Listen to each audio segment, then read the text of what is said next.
Roughing It by Mark Twain, Chapter 61. One of my comrades there, another of those victims of 18 years of unrequited toil and blighted hopes, was one of the gentlest spirits that ever bore its patient cross in a weary exile. Grave and simple Dick Baker, pocket miner of Dead House Gulch. He was 46, gray as a rat, earnest, thoughtful, slenderly educated, slouchily dressed, and clay-soiled, but his heart was finer metal than any gold his shovel ever brought to light, than any, indeed, that ever was mined or minted. Whenever he was out of luck and a little downhearted, he would fall to mourning over the loss of a wonderful cat he used to own, for where women and children are not, men of kindly impulses take up with pets, for they must love something, and he always spoke of the strange sagacity of that cat with the air of a man who believed in his secret heart that there was something human about it, maybe even supernatural. I heard him talking about this animal once. He said, "Gentlemen, I used to have a cat here by the name of Tom Quartz, which you'd took an interest in, I reckon. Most anybody would. I had him here 8 year, and he was the remarkablest cat I ever see. He was a large gray one of the Tom specie, and he had more hard, natural sense than any man in this camp, and a power of dignity.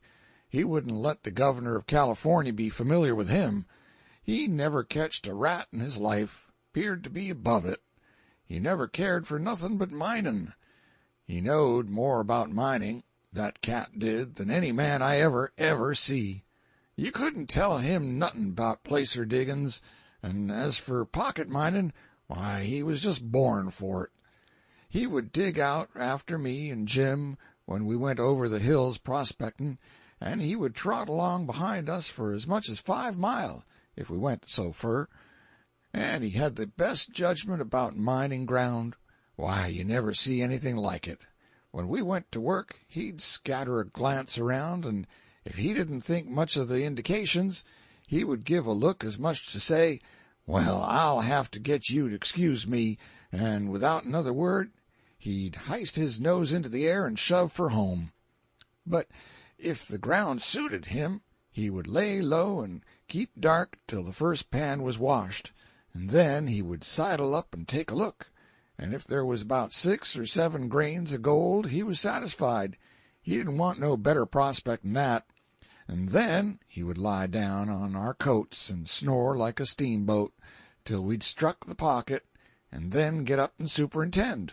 He was nearly lightnin' on superintending. Well, by and by, up comes this yer quartz excitement. Everybody was into it. Everybody was pickin' and blastin' instead of shovelin' dirt on the hillside. Everybody was puttin' down a shaft instead of scrapin' the surface. Nothin' would do Jim, but we must tackle the ledges too, and so we did. We commenced puttin' down a shaft, and Tom Quartz he began to wonder what in the dickens it was all about. He hadn't ever seen any mining like that before, and he was all upset, as you may say. He couldn't come to a right understanding of it no way. It was too many for him. He was down on it, too, you bet you. He was down on it powerful, and always appeared to consider it the cussedest foolishness out. But that cat, you know, was always agin new-fangled arrangements. Somehow he never could abide 'em. You know how it is with old habits.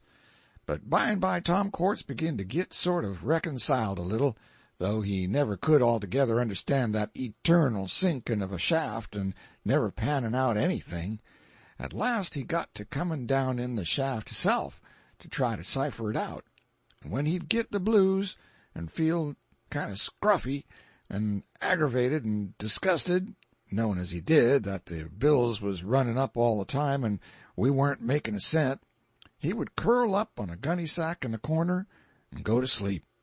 Well, one day when the shaft was down about 8 foot, the rock got so hard that we had to put in a blast, the first blastin' we'd ever done since Tom Quartz was born. And then we lit the fuse and clumb out and got off about 50 yards and forgot and left Tom Quartz sound asleep on the gunny sack. In about a minute we seen a puff of smoke burst up out of the hole, and then everything let go with an awful crash, and about 4 million ton of rocks and dirt and smoke and the splinters shot up about 1.5 miles into the air, and by George, right in the dead center of it was old Tom Quartz, a-going end over end, and a-snorting and a-sneezing and a-clawing and a-reaching for things like all possessed. But it warn't no use, you know. It warn't no use. And that was the last we see of him for about 2 minutes and a half. And then all of a sudden it began to rain rocks and rubbage, and directly he come down kerwop about 10 foot off where we stood. Well, I reckon he was perhaps the orniest-looking beast you ever see. One ear was sot back on his neck, and his tail was stove up, and his eye winkers was swinged off, and he was all blacked up with powder and smoke, and all sloppy with mud and slush from one end to the other. Well, sir, it weren't no use to try to apologize. We couldn't say a word.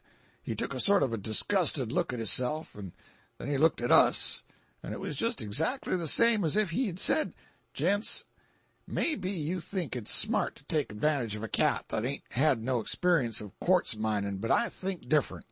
And then he turned on his heel and marched off home without ever saying another word. Now, that was just his style, and maybe you won't believe it, but after that you never see a cat so prejudiced agin quartz mining as what he was. And by, when he did get to going down in the shaft again, you'd have been astonished at his sagacity. The minute we'd tetch off a blast and the fuse begin to sizzle, he'd give a look as much to say, "Well, I'll have to get you to excuse me," and it was surprising the way he'd shin out of that hole and go for a tree. Sagacity? It ain't no name for it. 'Twas inspiration. I said, "Well, Mr. Baker, his prejudice against quartz mining was remarkable, considering how he came by it. Couldn't you ever cure him of it?" "Cure him? No. When Tom Quartz was sot once, he was always sot, and you might have blowed him up as much as 3 million times, and you'd never have broken him of his cussed prejudice agin quartz mining."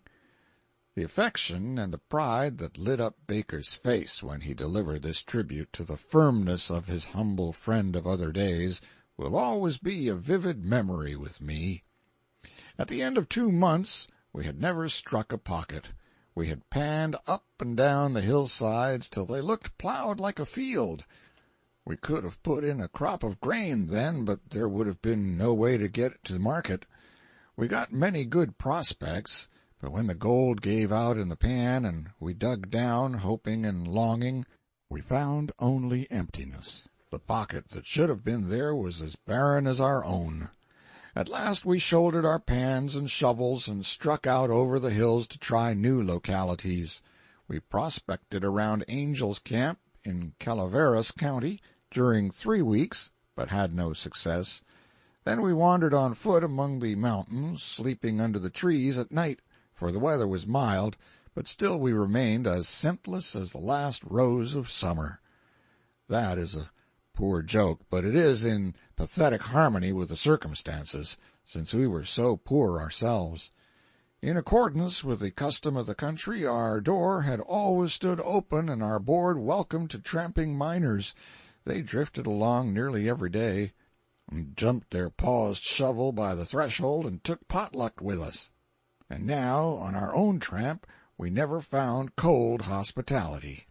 Our wanderings were wide and in many directions, and now I could give the reader a vivid description of the big trees and the marvels of Yosemite.